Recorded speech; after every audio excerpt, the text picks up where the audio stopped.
In the past, he has fasted for 44 days, perched on a tiny platform for 35 hours, even been buried alive. But now, David Blaine is underwater for a week. He's on day 6 of 7 in an 8-foot ball of water in Lincoln Center, and Juju is with him this morning. Juju? Hi, Bill. Can you see me through the sphere? Here we are. David Blaine, in another day, will finish his week, and at that time, there will be a grand finale. David Blaine will attempt to hold his breath for a world record 9 minutes, and if that's not hard enough, he'll be trying to escape from 150 pounds of chains and handcuffs. Oh, and did I mention? All this will be done underwater. David Blaine is once again testing the limits of the human body and the human mind. The crowds have gathered and never-ending lines have formed to witness what this Brooklyn-born illusionist calls the most monumental challenge of his life. I have no idea how he does anything in there. I mean, you have to eat, you have to sleep. I think it's crazy. I don't know if he's actually playing a trick right now or not. He could be. I really like him. I think he's really talented. When I do my card tricks, I like to think of David standing right over my shoulder watching every move. All week long, Blaine has been immersed in this human aquarium filled with 2,000 gallons of salt water. Existing only on a liquid diet, he uses a tube to relieve himself and sleeps only a few hours a night. The support of all the people has been once again incredible. And he's attracting people from all walks of life. We just came all the way from Ottawa. Yeah, we're the Blaine Knights. Whoa, guys! And media from around the world. David Blaine çılgınlıklarıyla ünlü. David Blaine has made a living by creating marathon, death-defying stunts. In 1999, he buried himself alive for 7 days. A year later, he was frozen in a block of ice for 61 hours. And in 2002, he perched himself 90 feet in the air for 35 hours. And today, Blaine finds himself underwater in the heart of New York City in an 8-foot acrylic sphere.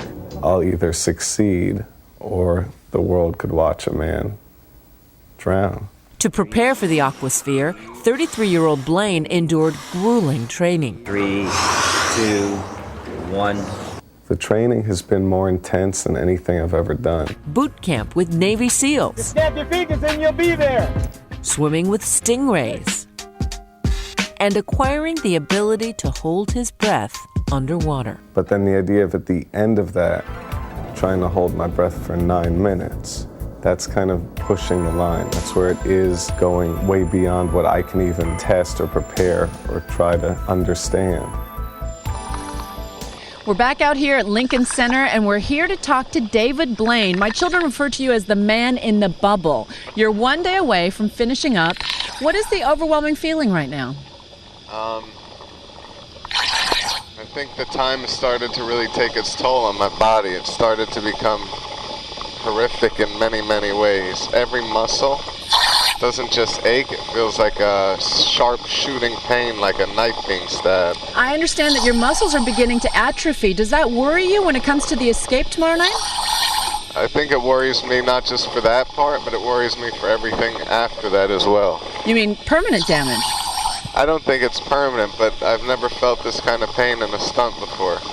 You said that this is in some ways harder than you expected. Tell me about what's happening to your skin. I know that everyone knows after 20 minutes in the bathtub it starts to shrivel. Your hands especially, you have them in gloves right now, but I understand they're quite painful. Can you show us what they look like? Yeah. Oh, that looks painful. Oh my gosh. Is it painful to move them? Yeah, the skin hurts everywhere too. Not just on your hands, but all over your body. Yeah, I have weird effects on the skin as well. And what are you doing to prepare, not just physically, but mentally, for the holding your breath for 9 minutes? I was basically doing breath holds on my own up till recently, but now my lungs, everything feels weaker than normal. Was that unexpected for you, or did you prepare for that too? I usually pull through at the end with some sort of adrenaline rush. That's what I'm hoping for. Can you do it now? Do you think you'll be able to do it tomorrow night? Will you be able to pull it off? I'll give it my best shot. All right. Well, listen, thanks so much for joining us, David. I appreciate it. We all wish you luck. I know a lot of people are worried about you, and they'll be tuning in to make sure you're okay. Thank you.